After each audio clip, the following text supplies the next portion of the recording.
What's going on, guys? 2025, and this is my first video.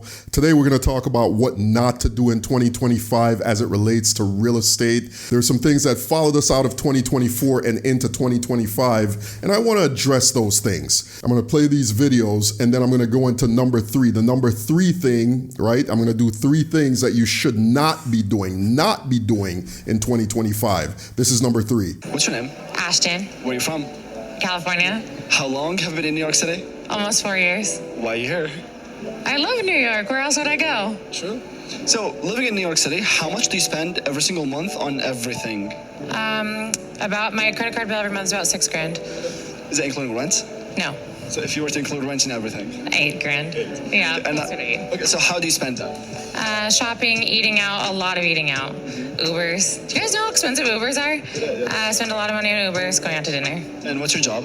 I'm a real estate agent. You saw what she said she did for a living at the last part of the video, right? Real estate agent. Anyways, let's look at the other video. How much do you pay in rent in Miami every month? $6,000 per month. How are you able to afford a $6,000 per month rent payment? We're in a bunch of Shopify stores, and those stores are making about $300,000 per month. So you saw the other girl there who is a real estate agent, supposedly. This guy is spending $6,000 a month on rent, right? And is that money that you're spending in rent giving to your landlord, is that producing anything for you? What's the ROI on that? That's number three, by the way. Number three is don't spend $6,000 a month on rent, right? If you can afford to spend $6,000 a month, you should be purchasing a house. From the comments when I look at this, people are starting to see that this makes no sense. People are starting to see that, you know what? Yeah, I shouldn't be spending $6,000. I shouldn't even be spending $3,000 a month on rent. If I can afford to do that, I should be purchasing a house, and that's what I'm gonna do. So it makes me feel good to know that not as many people, there's still some people being led astray by this line of reasoning, right? By people saying this type of stuff, but for the most part, the majority of folks, when they see this, they call bullshit on it and they know that it's not a good move for their financial future. And number two of the top three things that you should not be doing in 2025 as it relates to real estate is listening to the so-called experts.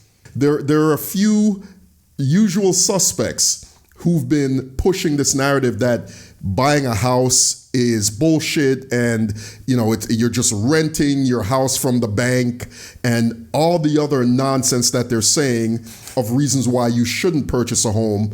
And really, all the while, they just have an agenda.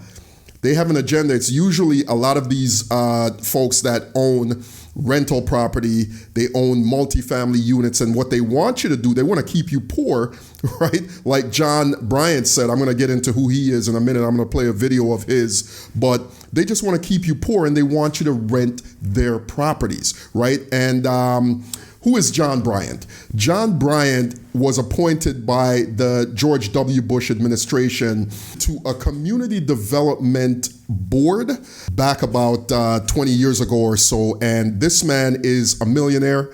He's self-made, very smart man. I'm just gonna play the video and let him tell you one of the things that really got under my skin and apparently got under his skin too. Let's look at the video. If you're finding value in this content, don't forget to like, share, and subscribe, folks. It helps with the algorithm and gets this message out to more people. Because I think everybody deserves their own opinion and their own voice, and people are allowed to set themselves on fire. It's a free country, but you're not allowed to set other people on fire. You're not allowed to spread misinformation as truth. You're allowed your own opinion. You're not allowed your own facts. And stupidity is a learned art. I mean, you got to be dumb on purpose. Just because somebody has a suit on, and I'm intentionally not wearing a suit today, just to show you that you don't have to be an expert to be all dressed up, but you better not be messed up in the head. You don't ever have a suit on to understand that this guy doesn't know what he's talking about. And just because you're wearing a suit doesn't mean you know what you're talking about. He says he's a financial expert, but he's saying nothing that makes any sense. And by the way, what's his name and where does he work? What makes him an expert? No one's asking this question in the comments. Let me just jump right into this. And to give you some context, guys, he's talking about the gentleman at the bottom You see here, it looks like an IG Live. He's referencing this guy at the bottom of the video and the fact that he was talking about how horrible of an investment buying a house is, and how you don't really own the house because you're still paying interest to the bank, and you still have to pay taxes on a house, and all this other nonsense, telling people reasons why, giving people bullshit reasons why they shouldn't purchase a house. So that's who he's talking about. I'm not even going to play this guy's video. If you want to go look it up, you can see the network or the podcast that he was on. You can go watch the video yourself. But like I said, the thing that gives me hope and makes me feel good is when I look at these comments and people call bullshit on it. People are like, what is he talking about? But people are like, well, where do you live? Right? And John's about to touch on that right now. He's just wrong. He says a mortgage is not an investment. A mortgage is a debt instrument. So how could it be an investment in the first place? But what it is good debt. There's good debt and bad debt. I've explained this in my podcast, Money and Wealth. You should follow it, by the way. Yeah, do you know that 75% of mainstream families, read white, Caucasian, own a home? Why do you think they do that? Because they're stupid? And my guess is this guy, if he is really a real person, really an expert, owns a home. The people on TV tell you not to own a home? Own a home. Drives me nuts, all right? Not black people, white people, Asian people, all these experts, so-called experts, telling you poor people and working class people don't buy. It's like a conspiracy to keep you poor. So look, there are 15 ways why the tax policy disputes what this guy says about owning a home, all right? So mortgages are not the bank renting. You're not renting from the bank. You're renting money from the bank, right? Not the property. You own the property. You see what John is saying there? He's exactly right? And this guy should know what he's talking about. As a matter of fact, let me just play another video just so you get an idea of who John Bryant is. You know I'm the largest minority owner of single-family rental homes in America, right? Me, personally. I mean, Promise Homes Company, 700 homes. And I'm encouraging not to rent. I'm encouraging you not to rent. You come to me, look, get that job at McDonald's. Do it for a little bit and then bounce. Go to Walmart. We all have those jobs coming up. You want for you to stay there forever? Go there as a stepping stone, get your career, get your degree, and keep it moving. Come rent from me or somebody else. Frederick Douglass, by the way, owns $6 million worth of rental real estate in Baltimore, Maryland. That's how he got his freedom and was able to be an abolitionist, because he had free enterprise freedom. He even put his own check into the Freedmen's Bank. Wrote a check for $10,000 in 1865. Do that calculation, because he could. So rent from me for a few years and then go either through me or someplace else and go rent to own and build your wealth. Because the number one way you build wealth in America is home ownership. Here's a guy with a massive portfolio of rental property telling you don't rent, right? This guy's telling you not to rent. Hey, if you need to right now, maybe you need to save money. Maybe you need to work on your credit. Maybe, you don't have, the right job. You haven't been on your job for 2 years yet, or if you run a business, whatever you're working out, work it out for a year or two, but then move on.